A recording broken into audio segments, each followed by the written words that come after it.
On May 27, 1949, in a villa on the French Riviera, 500 guests drank 600 bottles of champagne beside a swimming pool that had been filled and scented with perfume for the occasion. The bride wore a dress made from 30 yards of silk. The groom's father, one of the richest men on earth, had personally approved the match on one condition: that his son actually marry the woman, instead of just parading her around Europe for the tabloids. The bride was Rita Hayworth, the biggest female star in the world, a woman whose face had been pasted onto an actual atomic bomb the Navy tested in the Pacific, because a GI decided her pin-up photo belonged there. The groom was Prince Aly Khan, heir to one of the largest fortunes on the planet, a man so famous for seducing women that European newspapers kept a running tally of his conquests, the way sports pages track batting averages. It was, by every measure available to 1949, the most glamorous wedding two people could possibly have. It was over in 4 years. That's the part everyone already half remembers if they know this story at all. Hollywood starlet marries Prince. Prince turns out to be a serial cheater. Marriage collapses. Tragedy. Roll credits. But that summary skips the part that actually explains why this marriage went the way it did, and it skips the fact that this wasn't Rita's first disastrous marriage, or her second, or even her third. Aly Khan was husband number 3 of 5. By the time she said yes to him in Cannes, Rita Hayworth had already been married to a man who treated her like an investment property and divorced a man she called the love of her life. She walked into that perfumed swimming pool wedding, already knowing exactly what it felt like to be owned by a husband. She did it anyway. This particular marriage gets remembered as the costly one, the fairy tale that actually cost something, even though she'd already survived 2 failed marriages before it and would go on to survive 2 more after. It's the one where she gave up the most to get it, and the one that took the most from her once it was gone. Start with what she walked away from. In 1949, Rita Hayworth was not some fading actress looking for one last shot at happiness. She was, by studio head Harry Cohn's own accounting, the single most valuable asset Columbia Pictures owned. She'd carried Gilda 3 years earlier, a film built entirely around her, a film where the most famous scene in it is just her peeling off one glove to a room full of men who can't look away. She was, by some measures, the second most popular actress in America after Betty Grable. Columbia had her under contract, had films queued up for her, had a machine built entirely around keeping Rita Hayworth's face on screens. She left all of it. She didn't leave gradually, didn't ease into semi-retirement while she figured out her next project. She left abruptly, mid-contract, to move to Europe and become a princess with no acting career at all. Her studio was furious. The press treated it as a scandal, a betrayal of the American public who'd spent the war years with her photograph taped inside their footlockers. She was 2 months pregnant at the time she married him, a detail that made the whole thing even more combustible in a country that hadn't yet caught up to what its movie stars were actually doing in private. Aly Khan was already married when they met. So was Rita, technically, still finalizing a divorce from her second husband. They fell into each other's orbit in the south of France in 1947, while both of them were still legally tied to other people, and what followed was 18 months of the kind of scandal that, in 1947, could genuinely end a career. Aly's father, the Aga Khan, was the spiritual leader of millions of Ismaili Muslims worldwide, a man with real religious authority riding on his son's public conduct. For Aly to marry an American film actress, his father had to negotiate his own son's divorce from a British aristocrat, weigh the reaction of an entire religious community, and ultimately extract a promise that this wasn't going to be another fling. Aly's track record up to that point did not inspire confidence in that promise. He had already been through one marriage.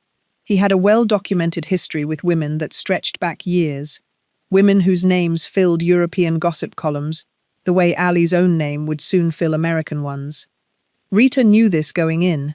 This wasn't a woman naive about what she was signing up for. She'd already been married to a man twice her age who treated her like a business asset, and to a genius who couldn't stand being tied to anyone.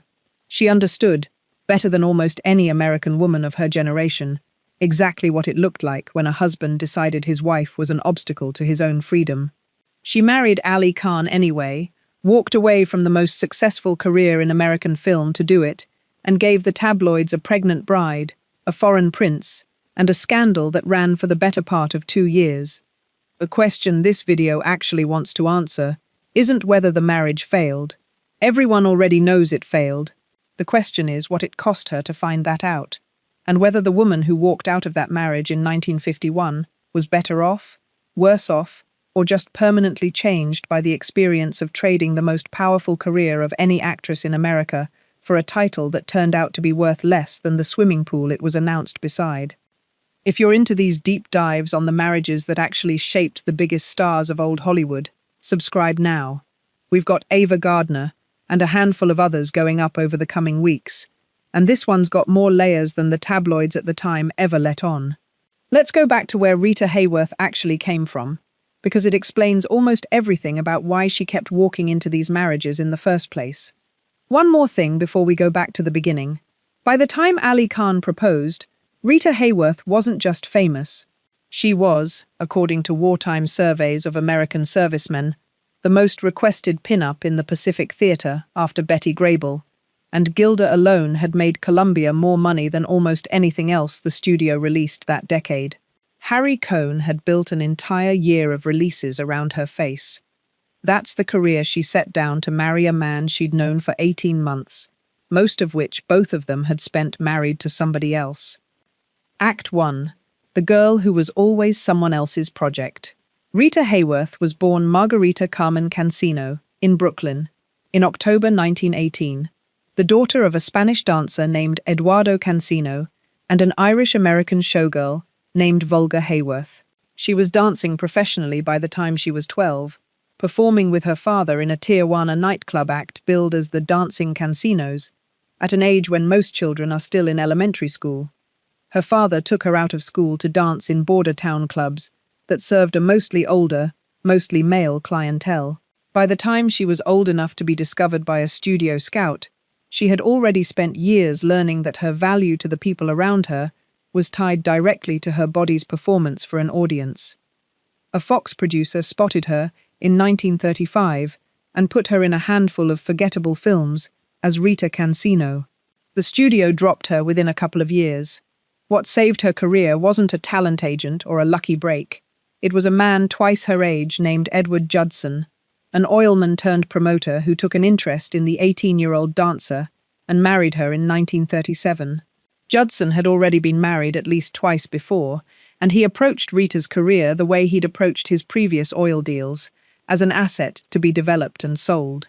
He controlled her wardrobe, he controlled her diet, her hair color, even who she was permitted to speak with at parties, coaching her on exactly which producers and columnists mattered and how long to stay in a conversation with each one. He changed her name to Rita Hayworth, dyed her dark hair auburn, had her hairline surgically raised through electrolysis to look less ethnically Spanish and more conventionally glamorous for 1930s Hollywood, and relentlessly worked the press to get her noticed. It worked. Columbia signed her, and within a few years she was a genuine star. She said the quiet part out loud decades later. She married him for love. He married her, in her own words, for an investment.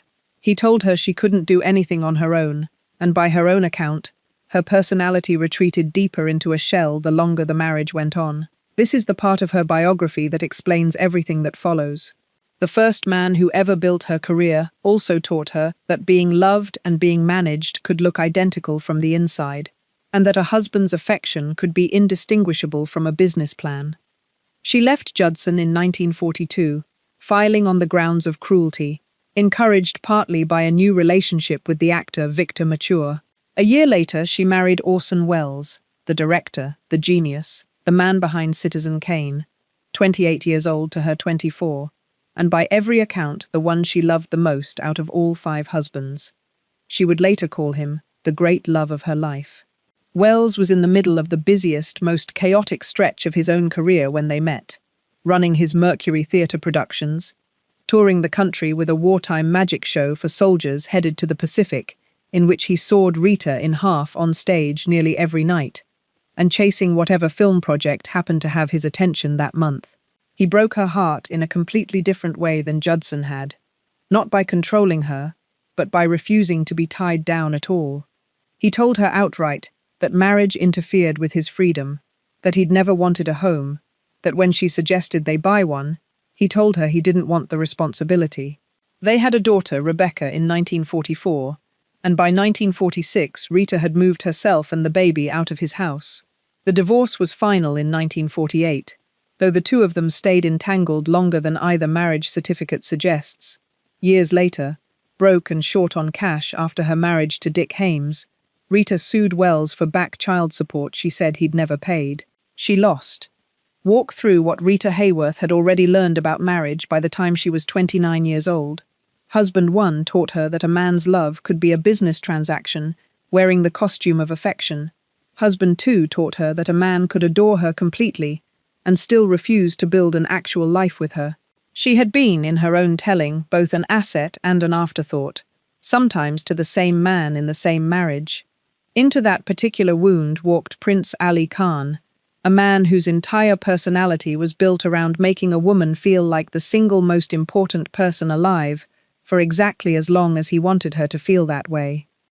Act 2. The courtship that couldn't possibly last. Quick pause before we get into the actual marriage. If you've got a favorite classic Hollywood scandal you want covered next, drop it in the comments. I read every one, and it genuinely shapes what gets made next in this series. Back to the French Riviera in 1947. Aly Khan met Rita at a party on the Riviera, and by every account of the people who watched it happen, he was smitten almost instantly.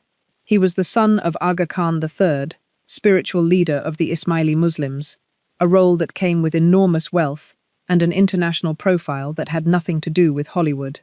Ali himself had built a reputation as one of Europe's most prolific playboys, a man whose romantic conquests, which by his own later admission included the British debutante Margaret Wigham and the American socialite Thelma Furness, were tracked in gossip columns the way stock prices were tracked in financial pages. He was still married at the time, to a British aristocrat named Joan Yard Buller. Rita's divorce from Wells hadn't been finalised yet either.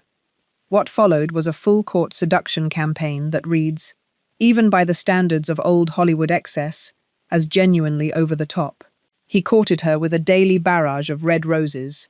He took her on trips across Europe.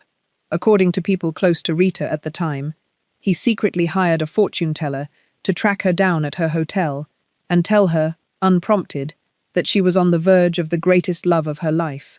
This was a man who understood with real precision exactly what a woman who'd already been failed twice by marriage wanted to hear. He also had money troubles of his own hiding underneath the charm. He raced horses and bet on them heavily, and his father had already spent years covering gambling debts that the tabloids would later put a number on when the marriage fell apart. The relationship became an international scandal precisely because both of them were still married to other people. European tabloids and American papers alike ran the story relentlessly through 1947 and 1948, the movie star and the prince, both cheating on their spouses in plain view of the cameras. For Ali's father, this wasn't just an embarrassment. The Aga Khan held religious authority over millions of people, and his son's conduct reflected on that authority in a way that a typical European playboy's antics never would have. The elder Khan eventually gave his blessing to the relationship, but only on the condition that Ali actually marry Rita rather than simply add her to a list. In February 1949, Ali and his estranged wife went through the formality of appearing before a French court for a mandated reconciliation attempt, a legal box that had to be checked before his own divorce could clear. By the time Rita and Ali married in Cannes in May 1949, a civil ceremony on the 27th and a religious one the following day, Rita was 2 months pregnant. The wedding became exactly the kind of spectacle that defined the marriage's entire brief existence. More than 500 guests, 600 bottles of champagne, a swimming pool scented with perfume, a level of extravagance that made front pages around the world.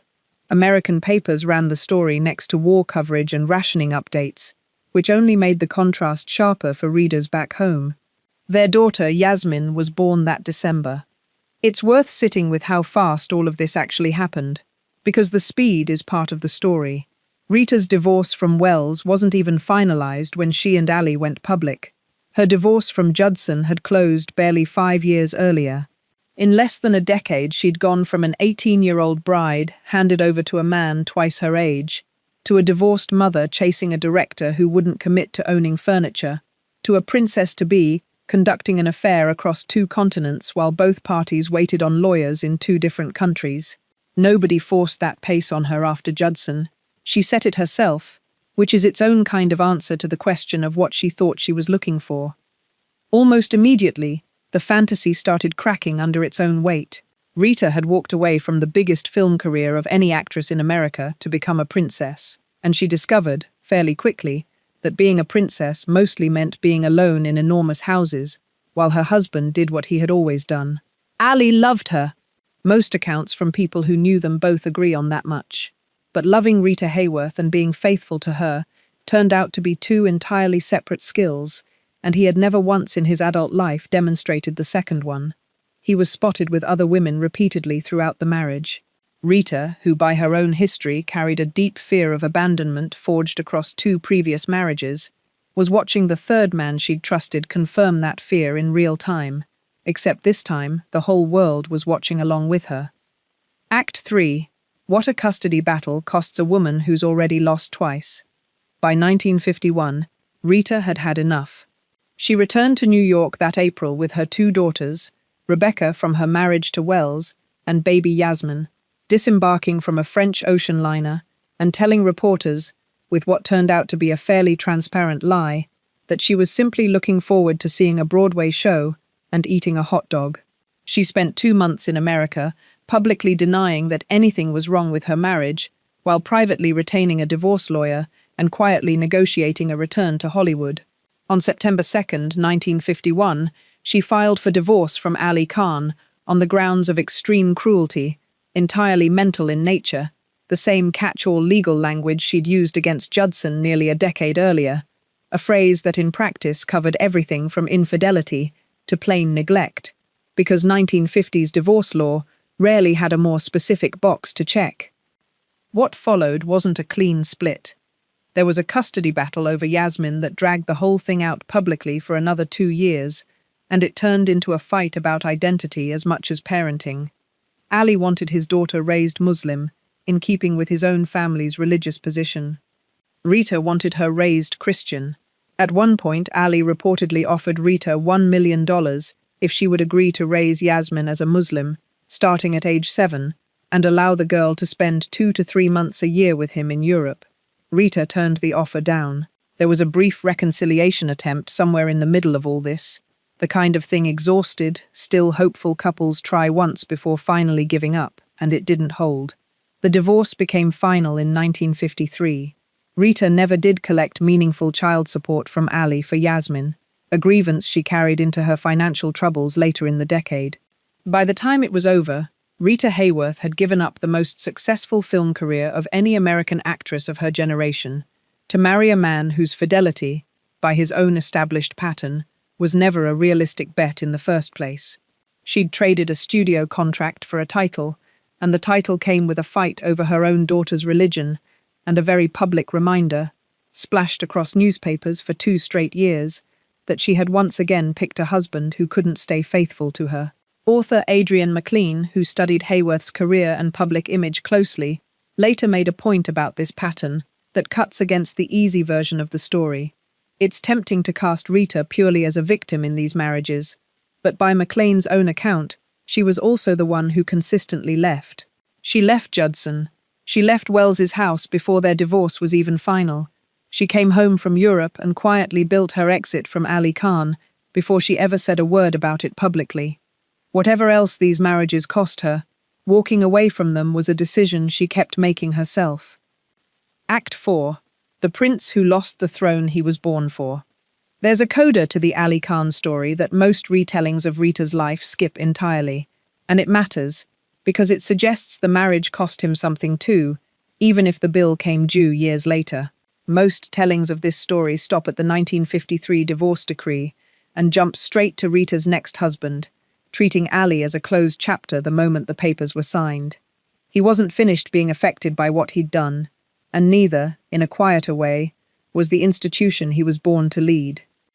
Ali had spent his whole life as the heir apparent to his father's title, the imamate of the Nizari Ismaili Muslims, a position of religious authority held by his family for generations. When Aga Khan III died in July 1957, the will was read aloud in front of the assembled family, and it didn't name Ali.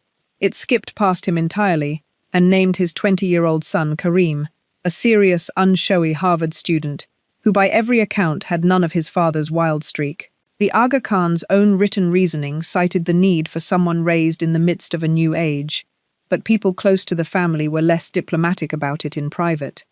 Ali's own girlfriend at the time, the French model known as Bettina, later said his father's preference for Kareem felt to Ali like a public humiliation. Contemporary reporting and later historians pointed to the same list of reasons: the gambling, the parade of affairs, the extravagance that once ran to millions of dollars a year, and near the top of that list, his choice to leave a British aristocrat and marry a Hollywood actress in a wedding built around a perfumed swimming pool.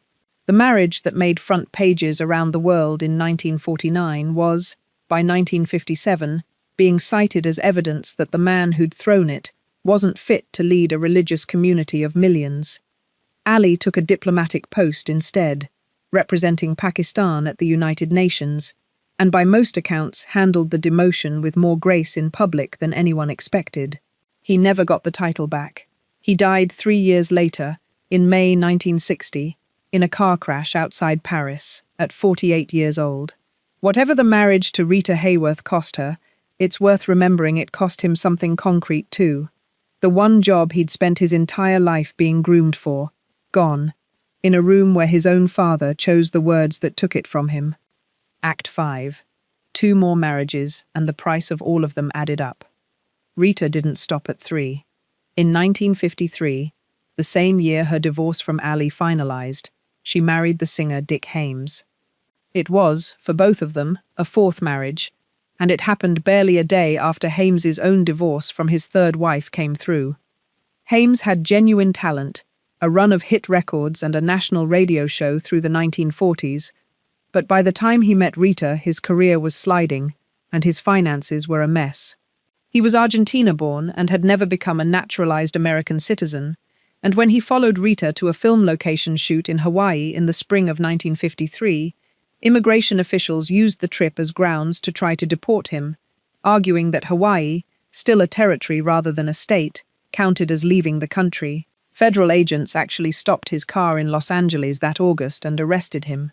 He fought the deportation order through 1954, and Rita, already covering a significant portion of his back debts and alimony, became publicly entangled in his immigration case, in a way that made the marriage look less like romance and more like rescue. He won his appeal in 1955 on a technicality.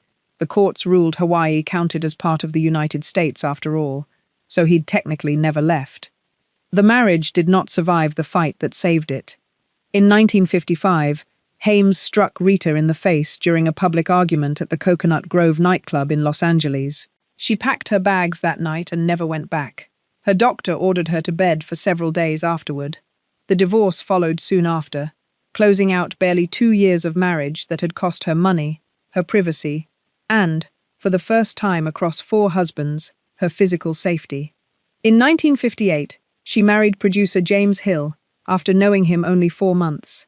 Hill was part of the production company Hecht Hill Lancaster, one of the more successful independent outfits in Hollywood at the time, and by most accounts genuinely wanted Rita to keep working, which by then was itself a kind of pressure she'd stopped wanting to carry. That marriage came apart by 1961. She never married again after that.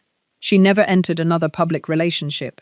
Friends who stayed close to her through the 1960s and into the following decade described a woman who had simply stopped looking, not out of bitterness exactly, more like someone who'd run the experiment 5 times and finally trusted her own data.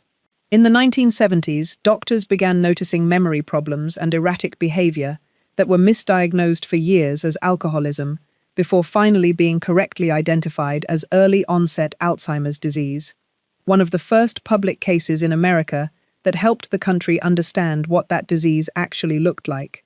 She died in 1987 at 68. Her daughter Yasmin, the child at the center of that custody fight with Aly, spent much of her adult life as one of the country's most visible advocates for Alzheimer's research, chairing the Alzheimer's Association's Rita Hayworth Gala for decades and helping it grow into one of the largest annual fundraisers the disease has ever had, raising tens of millions of dollars in her mother's name. It's a strange kind of ending for a custody fight once framed around which religion a little girl would be raised in. Decades later, that same daughter turned her mother's name into a permanent fixture of American public health, which is more than either of her parents managed to build out of their own marriage. There's one more figure worth putting next to all of this, because it says something the anecdotes alone don't. Rita Hayworth made 5 trips down the aisle between 1937 and 1958, an average of 1 marriage, roughly every 4 years, for 2 full decades of her adult life. In that same stretch, she made close to 40 films. She was, by any honest accounting, working 2 jobs at once, the one that put her face on a bomb and on magazine covers around the world, and the harder, less visible one of trying to build a stable home with a rotating cast of men who each had their own reasons for wanting to be near Rita Hayworth that had very little to do with the woman underneath the name Edward Judson had invented for her. Look at the full shape of it. 5 marriages, a manager who treated her like a stock portfolio, a genius who couldn't stay in one place long enough to build a home, a prince who could make any woman feel like the center of the universe for exactly as long as it took him to get bored, and who lost his own inheritance partly because he'd married her, a singer who needed her money and her name more than he wanted her company, and who hit her the one time she stood her ground, a producer who wanted a wife and got a woman who'd already given up enough of herself for other men's careers and wasn't doing it a 6th time. Of all 5, the marriage to Aly Khan is the one that gets remembered as the fairy tale, and it earns that label honestly. The wedding really was that extravagant, the prince really was that charming, the fall really was that public. But fairy tale was always the wrong word for what it cost her to find that out. She gave up the peak of the most successful acting career of her generation to marry a man whose infidelity was never actually a secret, not to the press, not to his own father, and, if we're honest about what she already knew from 2 prior marriages, probably not to Rita herself either. The marriage that gets remembered as Hollywood's most glamorous royal fairy tale was, underneath the champagne and the perfumed swimming pool, the 3rd time in a row Rita Hayworth handed herself to a man who was never built to hold on to anything for very long. She kept doing it anyway, and she kept being the one who eventually walked away, right up until the 5th time, when she finally stopped. If you want the rest of this era's marriages, Ava Gardner, the Kennedy wives, the women who married into old Hollywood and old money and came out the other side with wildly different endings, subscribe and turn on notifications. We're covering one story at a time, and this one had more going on underneath it than the postcard version ever let on. Thanks for watching. I'll see you in the next one.